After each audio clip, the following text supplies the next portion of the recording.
These secrets are definitely worth finding, so long as you can stay alive long enough to get to them. Welcome to WatchMojo.com, and today we're counting down our picks for the top 10 Dark Souls secrets. You don't look hollow, far from it. I am Solaire of Astora, an adherent of the Lord of Sunlight. For more gaming videos, check out our new spin-off channel, Mojo Plays, for in-depth reviews, thoughtful video essays, detailed character origins, and insightful commentary. Mojo Plays, games smarter.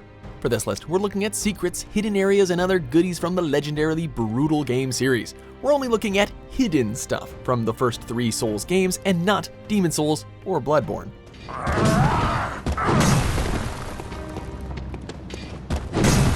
Number 10, Emoting with the Firekeeper, Dark Souls 3.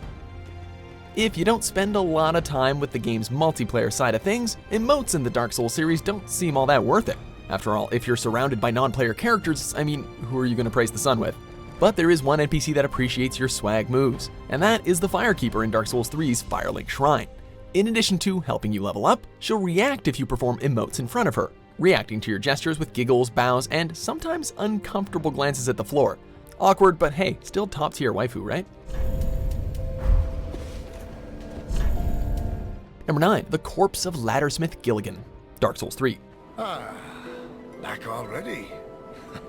As his name might imply, this NPC merchant from the second Dark Souls game makes and sells ladders, allowing you to access certain areas of the game for a mildly exorbitant fee. I mean, come on, thousands of souls for a rickety-looking ladder that he already had made and ready? That's absolute and utter highway robbery. Anyway, apparently by the time of Dark Souls 3, his ridiculous prices made him a few enemies, and he paid for his greed. Next to the bonfire in Dark Souls 3's profaned capital, you can find his corpse. His mortal remains are surrounded by bits and pieces of ladders, so we can at least take solace in the fact that he died doing what he loved. That's fine. But if you want my help, you'll need to make me an offer. Number 8, attacking Gwynevere, Dark Souls. O chosen undead, I am Gwynevere, daughter of Lord Gwyn and Queen of Sunlight. The seemingly benevolent daughter of Lord Gwyn can be found in Anor Londo, right after the boss fight with Ornstein and Smog. And she gives the player the powerful Lord Vessel. But she might not all be what she seems, actually. Attacking the Princess of Sunlight reveals her to be an illusion all along, cast by her brother, Gwyndolin.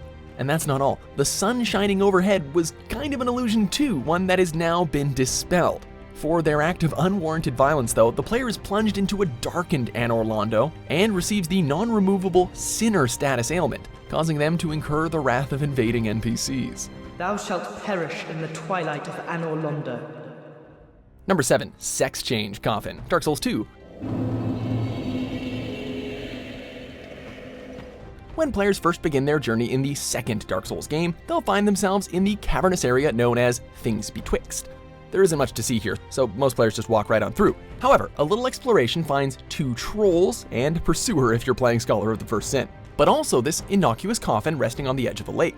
Enter this coffin for a quick snooze, and your character will emerge with their gender swapped. The change is purely cosmetic and can be reversed by popping back into the coffin. We're still kind of waiting for Vadi Vidya to explain the lore behind this one, though.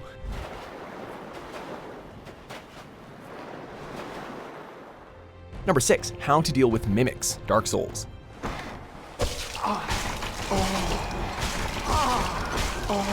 The terrifying mimic poses as a simple loot chest, only to spring open and devour the player when they're lured in with the promise of loot. If you survive the initial attack or wake it up by attacking yourself, the mimic is also kind of a powerful enemy to face down. But there is one easy trick for safely looting these wolves in sheep's clothing, and that is to hit them with a Lord's Talisman. This will put the ravenous mimic to sleep, allowing you to safely remove the sweet loot that they used as bait. Hush, little mimic, don't say a word.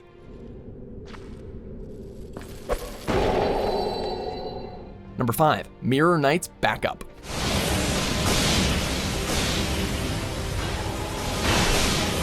Boss fights in Dark Souls are hard enough, but if you're feeling particularly evil and want to help a boss splatter a helpless player, there's a hidden secret for that.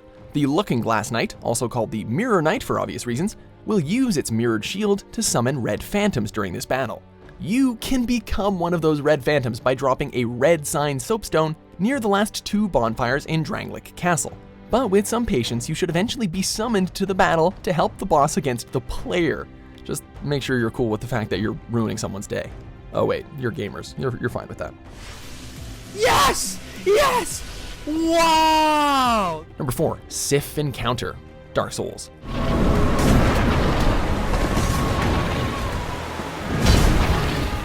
of the most tragic bosses in the first game. The Great Grey Wolf Sif is a gigantic wolf that once served the noble knight Artorias. Under normal circumstances, when you find the grave of Artorias, Sif will spring forward with a growl before grabbing his master's sword and beginning the fight. But in the Artorias of the Abyss DLC, the player travels back in time and puts the corrupted knight out of his misery before saving Sif in the Abyss. If the player does this before the fight at Artorias' grave, the colossal beast will sniff the player's hand, recognizing them and giving a mournful look before, well, also attacking you.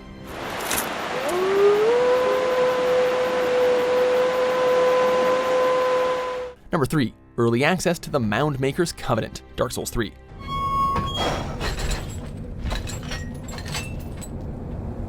Covenants in Dark Souls series kind of function like guilds or factions, allowing the player to reap certain rewards so long as they follow the rules.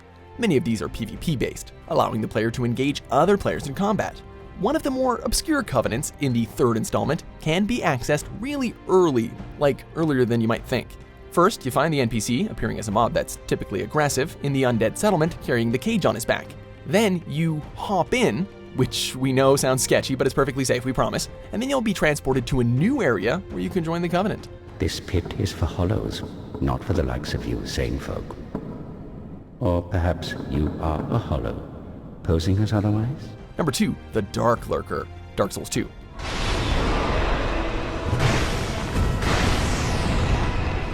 Perhaps one of the most beautiful and fun to fight enemies in the whole series, this angelic entity can only be accessed by joining the Pilgrims of the Dark Covenant and completing their questline. This is easier said than done though, as it requires you to fight through multiple dungeons. But this boss is well worth the trouble. For starters, it's beautifully designed, captivating and terrifying at once, as many Dark Souls bosses are. And if you're up to the challenge, it will put up a great fight that rewards you with the Darklurker soul upon completion. This is definitely a boss to find if you crave a bit more challenge.